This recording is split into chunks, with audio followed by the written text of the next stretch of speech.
Hello, everybody. My name is Caitlin Schultz. I'm a solutions engineer here at Hyperscience. And today I'm going to show you how Hyperscience machine learning helps you process documents quickly, accurately, and with very high degrees of automation. So today, what we'll be focused on is how banks and lenders can leverage Hyperscience to automate document processing around the refinancing process. So what I'll do now is I will upload some files into Hyperscience manually. And now while that starts to process, let's jump over and take a look at what those files actually were. So you can imagine when customers are going through the refinancing process that they're going to be submitting lots of documents to your organization. And these could come in through various channels. Maybe they're emailed or faxed. Perhaps customers are mailing in physical copies of some of these documents, or even something like an electronic portal that you set up where customers can submit things like pay stubs, tax returns, statements of assets, etc. So let's take a look at our first packet here. You'll see this one's 2 pages long. And our first page here is a W-2 form. You can see it's actually been rotated 90 degrees. And if we take a look at the second page, this looks to be an earnings statement or a pay stub. Opening up our second file, we can see that we have a tax return form. It's 2 pages long. This is the IRS 1040 form. You'll notice that this one has been filled out by hand. There also seems to be some low image quality challenges going on here. We've got this scan line right through the middle of the page. We can see there must have been some dust or just noise whenever this document was scanned. Hyperscience does really well at these low quality documents. Things can be skewed, rotated, crumpled up. You'll see that's no problem at all for Hyperscience. And now opening up our third packet here, this one is 5 pages long. We can see we have a W-2. This one's been computer printed, as most of them are. We have a blank page. We've got another 1040 tax return form. So this one was computer printed, but you can see it's been wet signed and dated. And then this looks to be another pay stub. So you'll see that we don't need to do any upfront sorting or indexing or organizing. Hyperscience is going to be able to classify accurately all of these documents which we are feeding into it. So let's jump back over into the application and take a look at what we have. So Hyperscience is still chugging along here, but we can see automatically that our machine learning models were able to classify all 6 of those documents which we looked at completely accurately and in a completely automated way. So we've got our 2 W-2s, we've got our 1040s, of course, and then our 2 pay stubs. Drawing our attention to this unmatched page here, if I open this up, well, that's simply the blank page that happened to find its way into the file. But this is important because Hyperscience helps you separate the wheat from the chaff.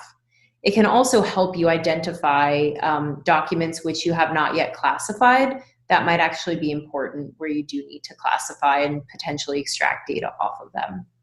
So we can see that some of our documents are completely done. In particular, the 1040 has been transcribed 100% by our machine. Let's actually open that up, take a look.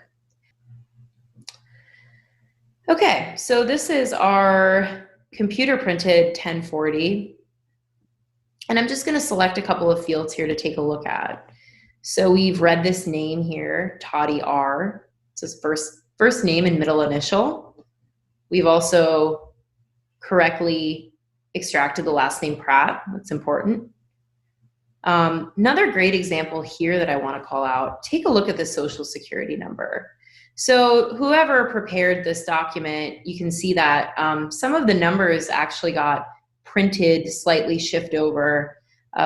So they're falling on top of these lines or these digit separators for the Social Security number. You'll notice that this is no problem for hyperscience.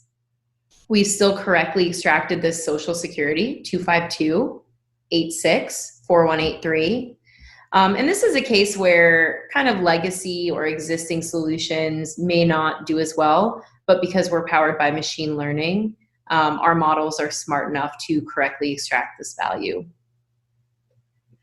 We can also extract checkboxes, and this just looks like a true in this case means checked, so yes, it's checked, versus no, that's not checked. We can read the Social Security again, 485195637. We can capture currency values. You'll see we're also capturing the cents as well as the dollars here, 100. And taking a look now at the second page, how are we handling those signatures? Well, we're basically telling you whether this page was signed or unsigned. So in this case, the machine reads this as signed, which I agree with.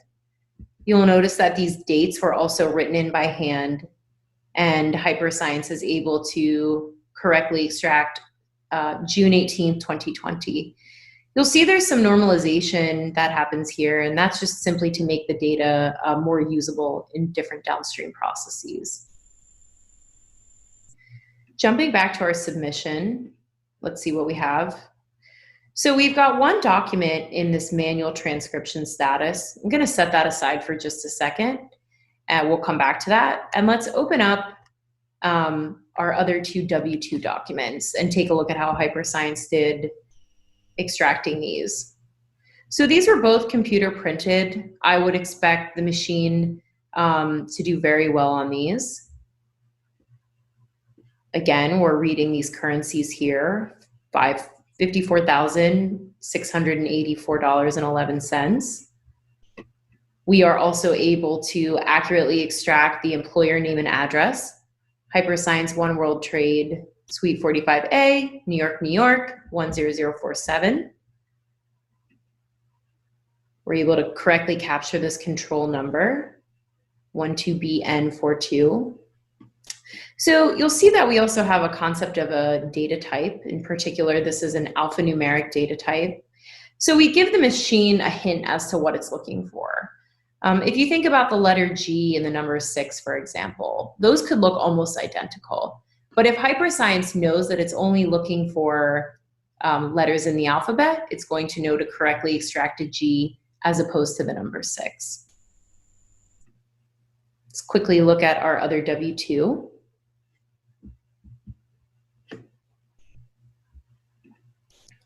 We're able to correctly extract the locality, RD, as well as the state, North Carolina, and of course, the employer ID, 589-20384. So coming back to this document that is in this manual transcription status. So hyperscience fundamentally lets you choose the accuracy that your business requires. It will automate as much of the work as possible while always holding that accuracy target consistent with what you need. So when hyperscience is not confident that it can extract a data field to your accuracy target, the machine is basically going to raise its hand and ask a human for some help. We call that process supervision. So I want to show you now what that looks like. So I'll go ahead and click on my Perform Supervision Task button. I'll get taken into our data keying UI. So this is now essentially what data keyers and the human in the loop interface looks like. This could be data keying team. In some cases, it may also be knowledge workers who are subject matter experts on these documents. But it's really as easy as me simply keying in the word that I see here. So looks like there was a mistake made, but Nice looks like the correct value. And I will simply hit the Enter key. Here's a tricky one. So this is a date it kind of looks like it could be an 11. Also looks like it might have been a 10, and maybe part of the 0 got erased or covered up with whiteout or something. I'm going to actually go with June 11th in this case, 2020. So those were the only 2 fields that Hyperscience needed help with on that document. And now we'll be taken back to our submission. So here we can see that the machine extracted 98.4% of those fields, and then a human did the remainder of them. Let's actually open that up and take a look at this.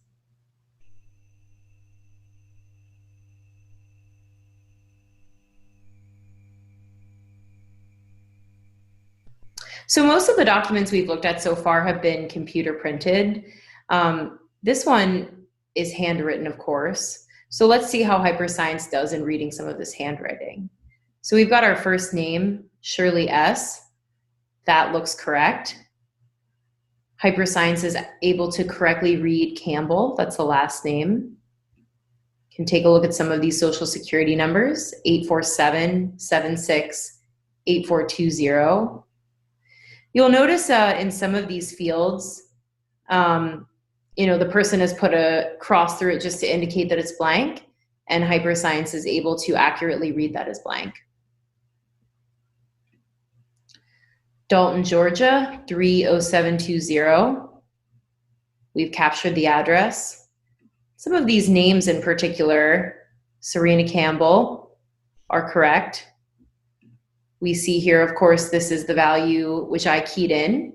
You'll notice my name is associated with this versus a field that was extracted by the machine.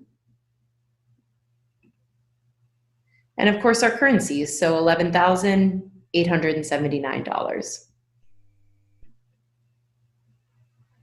So all of the forms we've looked at so far, we consider to be structured forms. And what that means is that you could print a blank version of it. You know the data you need, and you know where you're going to be able to find that data on the page. Now, of course, not all documents are like this. So we are also able to handle what we refer to as semi-structured documents. Things where we still know what data we're interested in, but we don't know where we're going to find that data on the page. Pay stubs are a good example of this, because every employer generates a different pay stub, or every HR company generates a different pay stub. So they could look totally different depending on where they're coming from. We'll open these up. But essentially, our machine learning models are smart enough to learn these documents in a way where we can, as you saw, classify them, but also extract data off of the page. And I'll just call it a couple examples here. So for example, we have our employee name. That's correct. We've got our period end date, 09/06/2015. So Hyperscience was smart enough to find out where these fields were on the page, and then of course, extract the data off of them. So after this process is complete, right, after all of the documents have been processed in Hyperscience and any supervision, human in the loop, has taken place, we give you a structured data file in the form of either a JSON payload. We have a number of out-of-the-box connectors, and we give you then this business critical data for you to feed into your various downstream processes or downstream systems. That makes it very easy to quickly act on this data that you're getting within the refinancing process. So that's everything I had planned to show today. Thank you so much for your time, and thank you so much for your interest in Hyperscience.